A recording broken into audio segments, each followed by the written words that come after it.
میدان دے اندر نکلدا ہے اپنی تلوار نو لہرا رہا ہے، تلوار لہرا کے آندا ہے اوے مسلمانوں ہے کوئی تواڈے وچ جیڑا میں صبا خدائی دا مقابلہ کر سکے؟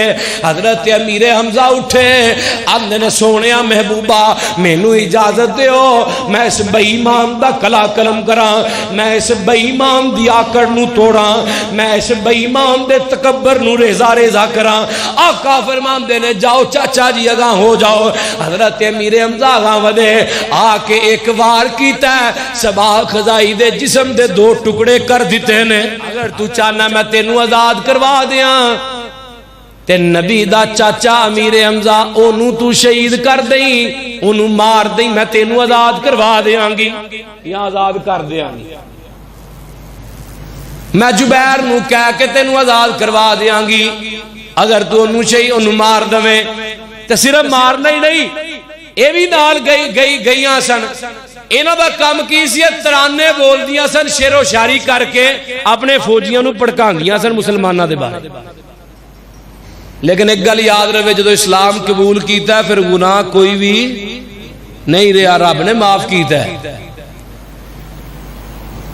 انہاں رستے دے اندر جتھے رکنا وحشی نو حضرت امیر حمزہ دے خلاف کرنا تے نالے آکھیا کیے او دے چہرے دا مسلا کر، مسلا سمجھ دیو کان نک ہونٹ تے اکھاں کڈ کے لے کے آئی پھر میں تینوں آزاد کرواواں۔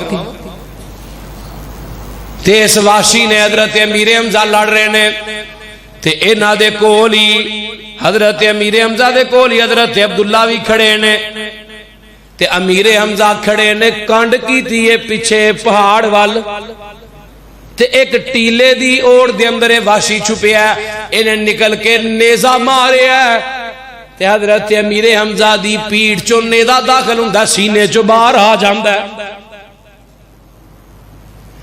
حضرت امیر حمزہ زمین تے گرے نا تے نے آ کے کان کٹے نک کٹے ہے ہونٹ کٹے اکھاں کڈیاں نے تے انہاں نو جا کے ہندا نو دے دیندا ہے۔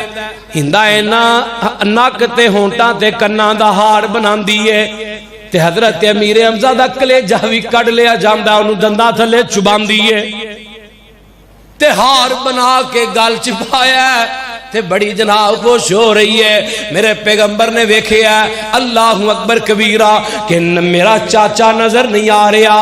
حضرت امیر حمزہ دا جدو پتہ چلدا ہے صحابہ آندے نے سونیا تسی حضرت امیر حمزہ دے کول